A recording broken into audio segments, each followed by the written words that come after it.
Hi అండి. అందరికీ నమస్తే. నేను మీ గీత.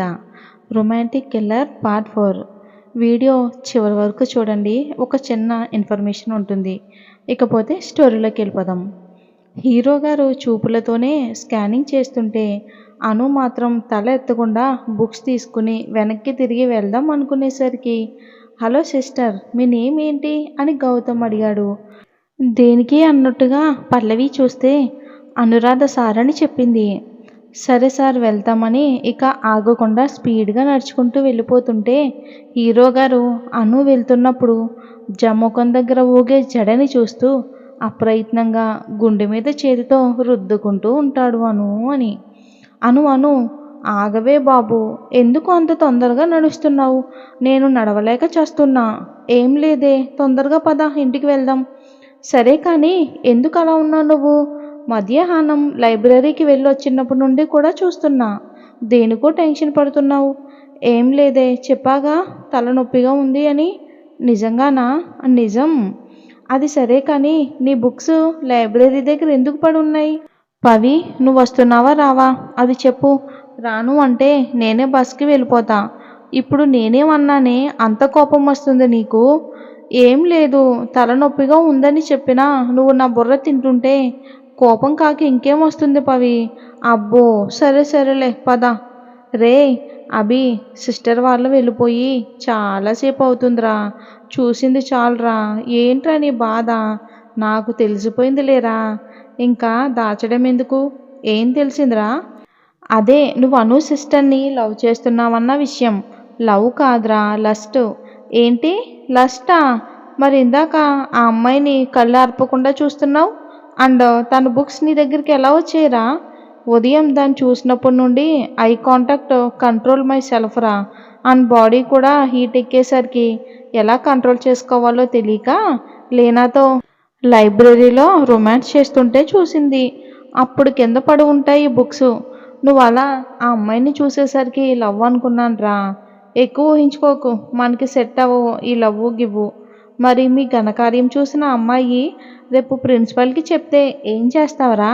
చెప్పేదైతే చూసిన వెంటనే చెప్పేది. అయినా కాలేజ్లో ఏంట్రా చండాలంగా? నైట్ ఎలాగో వెళ్తావు కదా, అప్పటిదాకా ఆగలేకపోతున్నావా ఏంటి?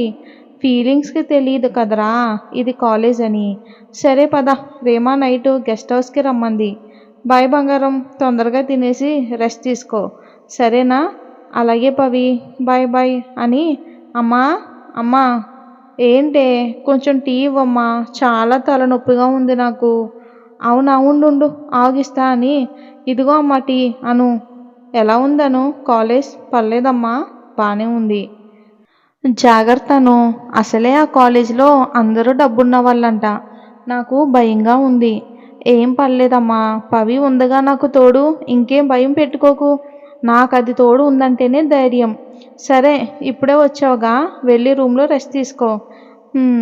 అలాగే అమ్మా. Abhi slow, it's pain Abhi, please stop. Abhi, అది కొంచెం పెయిన్గా ఉండేసరికి సారీ. ఇట్స్ ఓకే, నాకంత కిక్ రావటం లేదు. యా, నీతో ఇంటిమేట్ అవుతుంటే అంత కిక్ ఏమీ రావడం లేదు. బెటర్ ఇంకా మనం ఇలా మీట్ అవ్వడం waste. Abhi sorry Abhi, please ఇంకొకసారి ఇలా జరగదు. స్టాప్ రియా, నీకు ముందే చెప్పాగా నాకు ఇంట్రెస్ట్ పోయినప్పుడు నీతో బెడ్ రిలేషన్ కట్ చేసుకుంటా అని. మళ్ళీ ఈ డ్రామా ఏంటి అని అన్నాడు విసుగ్గా. I love you Abhi, just stop రేమా అని కోపంగా చూసేసరికి ఆ చూపుకి భయపడి రేమా, నిజం అభి, నీతో ఫిజికల్ రిలేషన్ ఉంటేనైనా నా లవ్ నీకు అర్థమవుతుందని. అభి కోపంగా ఇంక రూమ్లో ఉన్న ఫ్లవర్ వాష్ తీసుకుని గట్టిగా పగలగొడతాడు. అభి అభి, అది నేను నీకు ముందే చెప్పాను, అయినా ఇలా చేసావంటే ఏమనాలి నిన్ను రేమా? నాకు చాలా కోపం వస్తుంది. అంతే స్పీడ్గా రీమా గొంతు అభి చేతిలో నలిగిపోతుంది. చివరి నిమిషంలో ప్రాణం పోతుంది అనుకునే టైంకి వదిలేశాడు. గొంతు పట్టుకుని దగ్గుతూ భయంగా అభి వైపు చూసింది రీమా. అంటే ఏంటి, నైట్ నాతో స్పెండ్ చేసి మార్నింగ్ వేరే వాళ్ళతో బెడ్ షేర్ చేసుకోవడమా? ఏం తెలియకుండా నీతో రిలేషన్లో ఉంటున్నానని నువ్వు అనుకుంటున్నావా? బట్ ఇక్కడ ఉంది అభిరామ్, నీ బయోడేటా మొత్తం నా దగ్గర ఉంది. నువ్వు ఎంతమందితో రిలేషన్లో ఉంటున్నావని సో నాతో మాట్లాడే ముందు బీ కేర్ఫుల్. తన గురించి అభికి తెలీదు అని కొన్ని డేస్ తర్వాత ప్రెగ్నెంట్ డ్రామా ఆడి మ్యారేజ్ చేసుకుందామని అనుకుంటే మొత్తం రివర్స్ అయ్యేసరికి ఏం చేయాలో అర్థం కాక అభి వైపు భయంతో చూస్తుంది రీమా. హలో పవి, చెప్పు. బయట ఉన్నానే, తొందరగా రా, టైం అవుతుంది కాలేజ్కి. ఇంకెంతసేపు? వస్తున్నా పవి, 5 మినిట్స్. లోపలికి రావచ్చుగా. వద్దే బాబు, అంకుల్ ముందు పద్ధతిగా అనుకుగా ఉండాలంటే మన వల్ల కాదు కానీ నువ్వు తొందరగా బయటకు వచ్చేసే, గేట్ బయట ఉన్నా. సరే పవి, వస్తున్నా, అయిపోయింది. అమ్మా, లంచ్ బాక్స్ రెడీనా? ఇదిగో. రెండెందుకమ్మా? పవికివ్వు.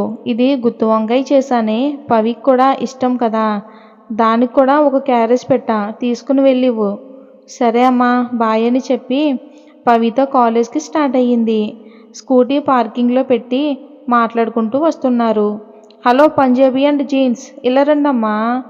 ఏంటి సార్? మీరే రండమ్మా. అక్కడ 4 బాయ్స్, 2 అమ్మాయిలు కూర్చుని ఉన్నారు. మీ పేర్లు చెప్పండి. అను సార్. పల్లవి సార్. మీ పేర్లు కూడా మీలానే బాగున్నాయి. థ్యాంక్ యూ సార్ అని అంటుంది పల్లవి. అను మాత్రం వాళ్ళల్లో నిన్న హీరోతో రొమాన్స్ చేసిన అమ్మాయిని చూస్తూ ఉంటుంది. అందులో విక్రమ్ అనే అతను అనుని మాత్రమే చూస్తూ ఉంటాడు. విక్రమ్ అనే వ్యక్తి కొత్త క్యారెక్టర్. అను దగ్గరికి వెళ్ళి ఎదురుగా నుంచుని ఉంటాడు. అప్పటి వరకు ఆ అమ్మాయిని చూసిన అను ఎదురుగా విక్రమ్ని చూసేసరికి ఒక అడుగు వెనక్కి వేసి బిత్తర చూపులు చూస్తుంది విక్రమ్ని. విక్రమ్ మాత్రం అనుని చూస్తూ ఒక అడుగు ముందుకు వేసి అను కళ్ళల్లోకి కళ్ళు పెట్టి చూస్తూ ఐ లవ్ యూ అను అని ప్రపోజ్ చేసేస్తాడు. దెబ్బకి అను కళ్ళు పెద్దవి చేసి విక్రమ్ వైపు చూస్తుంది. అను మాత్రమే కాదు, అక్కడ ఉన్న బ్యాచ్ మొత్తం షాక్కి గురవుతారు. ఎందుకంటే విక్రమ్ ఇప్పటి వరకు ఏ అమ్మాయితో కూడా ఎక్కువగా మాట్లాడడం చూడలేదు ఎవరు కూడా. ఎవరైనా ప్రపోజ్ చేస్తే వాళ్ళకి మళ్ళీ తనకు అలాంటి ఆలోచన రాకుండా పనిష్మెంట్ ఇస్తాడు తను. విక్రమ్ కూడా అభికి మాత్రం తక్కువ కాదు. కాలేజీలో కూడా అభికి విక్రమ్కి గట్టి పోటీ. అలాంటి విక్రమ్ ఇక అమ్మాయికి ప్రపోజ్ చేయటం మరి షాకింగ్గా ఉంటుంది కదా. విక్రమ్ నవ్వుతూ అను వైపు చూస్తున్నాడు. అను భయంగా పల్లవి చేయి పట్టుకుంటుంది. అను పట్టుకోవడంతో షాక్ నుండి బయటకు వచ్చి సార్ అదేంటి, ఇప్పుడే చూసి అప్పుడే లవ్ ఏంటి అని అడుగుతుంది. విక్రమ్ పవిత్ర వైపు సీరియస్గా చూసేసరికి సైలెంట్గా హెడ్ డౌన్ చేస్తుంది. విక్రమ్ నవ్వుతూ తన జోబీ నుండి కాలపట్టి తీసి ఆమెకు చూపిస్తాడు. అను షాకుతో తన కాలపట్టీని చూసుకుంటుంది. తన కాళ్ళకి ఒక పట్టీ మాత్రమే ఉండేసరికి మళ్ళీ విక్రమ్ వైపు చూస్తుంది. విక్రమ్ నవ్వుతూ నీదే బంగారం, నిన్న టెంపుల్ దగ్గర పడేసుకున్నావు కదా, నిన్న గుడిలో చూసినప్పుడే లవ్ ఎట్ ఫస్ట్ సైట్ బంగారం. ముందు క్రష్ అనుకున్నా కానీ సంథింగ్ హార్ట్ హెవీ అయిన ఫీలింగ్. మళ్ళీ నువ్వు కనిపిస్తే నాది లవ్వే అనుకున్నా. గాడ్స్ గ్రేస్, నిన్న ఈవినింగ్ నువ్వు కాలేజ్ అయిపోయిన తర్వాత కనిపించావు. నేను బైక్ తీసుకుని నీ దగ్గరకు వచ్చేసరికి వెళ్ళిపోయావు. ఇదిగో మళ్ళీ ఇలా అని నవ్వుతూ చెప్పేసరికి అను షాకింగ్గా ప్లస్ భయంతో విక్రమ్ని చూసేసరికి విక్రమ్ అను ఫీలింగ్ని అర్థం చేసుకుని డోంట్ ఫియర్ బంగారం, నా లవ్ నేను చెప్పాను, నువ్వు వెంటనే చెప్పనక్కర్లేదు, ఆలోచించుకొని చెప్పు, సరేనా? మరి అను, విక్రమ్, అభిల కథ ఏమవుతుందో చూద్దాం. అభి పూర్తిగా వ్యతిరేకంగా ఉంటాడు. అను చాలా అనుకువగా ఉండే పిల్ల. మరి ఏం జరుగుతుందో చూద్దాం. చాలామంది 2 ఎపిసోడ్స్ పెట్టండి, నెక్స్ట్ పార్ట్ పెట్టండి అంటున్నారు. పెడతానండి, నాకు కొంచెం చిన్నపిల్లలు ఉండడం వలన అవ్వటం లేదు. వీలైతే రోజుకి 2 ఎపిసోడ్స్ ఇవ్వడానికి ఖచ్చితంగా ట్రై చేస్తాను. మీరు అర్థం చేసుకుంటారని అనుకుంటున్నాను. Thanks for watching. అలాగే స్టోరీ నచ్చితే ఒక లైక్ చేసి మన ఛానల్ని సబ్స్క్రైబ్ చేసుకోండి. And please support me.